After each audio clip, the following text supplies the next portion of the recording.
हमारा अगला सवाल नंबर 21 दिया हुआ है, जिसमें कहा है कि एक हवाई जहाज खराब मौसम के कारण तय समय से 40 मिनट की देरी से उड़ान भरता है तथा 1600 किलोमीटर की दूरी पर अपने गंतव्य स्थान पर समय से पहुंचने के लिए अपनी चाल 400 किलोमीटर प्रति घंटा बढ़ानी पड़ती है।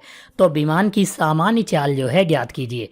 तो हम मान लेते हैं यहाँ पर विमान की सामान्य चाल, माना विमान की सामान्य, यहाँ पर लिखेंगे सामान्य चाल। तो सामान्य चाल हम कितनी मान लेते हैं, v किलोमीटर प्रति घंटा, ये जो है चाल है। देखो फार्मूला होता है समय बराबर यानी t बराबर x बटे v, ये जो है फार्मूला होता है, यानी समय बराबर दूरी बटे चाल। तो हम सबसे पहले नॉर्मल के लिए मान लेते हैं t समय लगा और दूरी कितनी थी 1600 मीटर, ये जो है दूरी थी। इसको पहुंचने में किस चाल का प्रयोग किया, v चाल का। ये हम जो है यहाँ पर लिख लेंगे।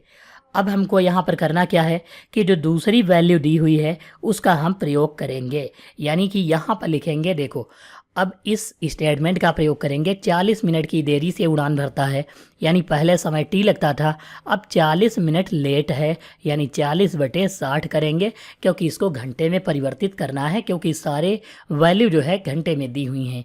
तो हम बराबर लगाएंगे। और दूसरा देखो, ये जो है 40 मिनट लेट से पहुंचता है यानी जाता है, तो कितनी दूरी 1600 मीटर की दूरी है। ऊपर दूरी रखते हैं, नीचे चाल रखते हैं।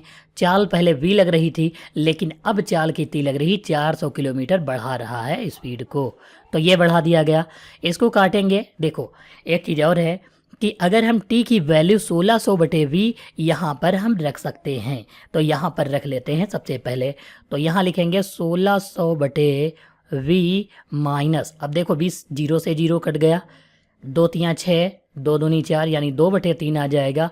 इसे हम लिखेंगे और बराबर 1600/v प्लस 400 कर लेंगे।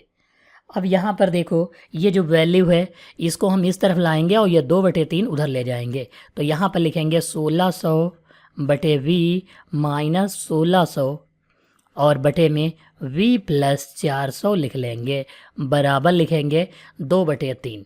यहाँ पर देखो 1600 दोनों में है, ये कॉमन हो जाएगा और कॉमन होकर पहुँचेगा कहाँ पर, ये ऊपर वाली वैल्यू नीचे गुणे में जो है पहुँच जाएगी। तो यहाँ पर हम लिख सकते हैं इसको।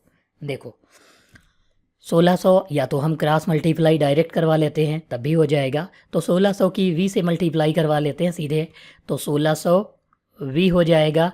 1600 की 4 से करवाएंगे तो प्लस 16 चक्कू 6400 हो जाएगा। ये 16 चक्कू 6400 हो गया और 2 जीरो ये वाले लगा लेंगे, तो ये लिख लेंगे। अब माइनस लगाएंगे, 1600 की v से गुणा 1600 v हो जाएगा और बटे में लिखेंगे। देखो v की गुणा v से कराएंगे तो v स्क्वायर प्लस 400 v हो जाएगा। v की गुणा v से v स्क्वायर, v की गुणा 400 से तो 400 v हो जाएगा और बराबर लिखेंगे 2/3। ये वैल्यू हम लिख लेंगे। इस वाले 1600 v से 1600 v कट जाएगा। यहाँ पर देखो 64,000 बच गया। इसकी गुणा देखो यहाँ पर हम चाहें तो इससे जो है भाग भी कर सकते हैं और फिर गुणा करवा सकते हैं। तो यहाँ पर पहले लिख लेते हैं 6440 और बटे में जो है v स्क्वायर प्लस 400v ये लिखेंगे और दूसरा जो है बराबर 2/3 लिख लेंगे। अब यहाँ पर 2 से अगर हम भाग कर देंगे तो 2 ये कट जाएगा, 64 32 आ जाएगा। आगे जो है 3 जीरो हम लगा लेंगे, 4 जीरो लगा लेंगे, 4 जीरो ये। तो यहाँ पर जो है अब क्रॉस मल्टीप्लाई करवा देते हैं, तो 3 से गुणा होगी इसकी, तो यहाँ पर कितना होगा, देखो ये 1 आ जाएगा, यहाँ पर 1 होगा। इसकी गुणा 1 से होगी तो लिखेंगे v स्क्वायर प्लस 400v बराबर 32 तियाँ 96 होता है, तो हम 96 लिखेंगे और इसके आगे 4 जीरो जो है बढ़ा देंगे।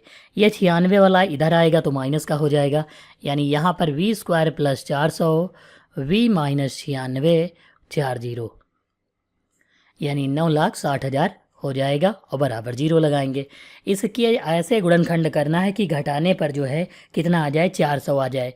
तो हम यहाँ पर इसके गुणनखंड करेंगे 12 × 96, 1200 से 800 घटाएंगे तो 400 बच जाएगा, यानी यहाँ पर लिखेंगे v square plus 1200 v minus 800, 1200 से 800 घटाएंगे तो 400 बच जाएगा, वो भी प्लस का।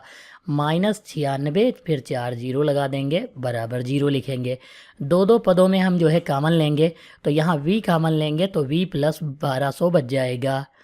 फिर जो है माइनस का अगर हम 800 कॉमन लेंगे तो v माइनस और माइनस प्लस हो जाएगा, और यहाँ 8 से भाग करेंगे, 8 एकम 8, 8 दूनी 16, यानी 1200 बच जाएगा, और बराबर 0। v प्लस 1200, v प्लस 1200, ये प्लस की वैल्यू, इसको हम कॉमन लेंगे तो यहाँ पर v माइनस 800 बच जाएगा, ये हम लिख लेंगे, और बराबर लगाएंगे, 0 लिखेंगे। यहाँ v प्लस 1200 दिया है, अगर हम बराबर लगाएंगे 0 में तो ये वैल्यू उधर जाएगी तो माइनस की हो जाएगी, यानी v बराबर माइनस का 1200। दूसरा जो है v माइनस 800 को 75 करेंगे तो v बराबर कितना हो जाएगा, प्लस का 800 हो जाएगा। यानी यहाँ पर माइनस की वैल्यू आ रही है, जो चाल कभी भी माइनस में हो ही नहीं सकती, यानी जो प्लस की वैल्यू है वही हमारी चाल होगी, यानी 800 किलोमीटर प्रति आवर ये जो है नॉर्मल चाल हो जाएगी हवाई जहाज़ की।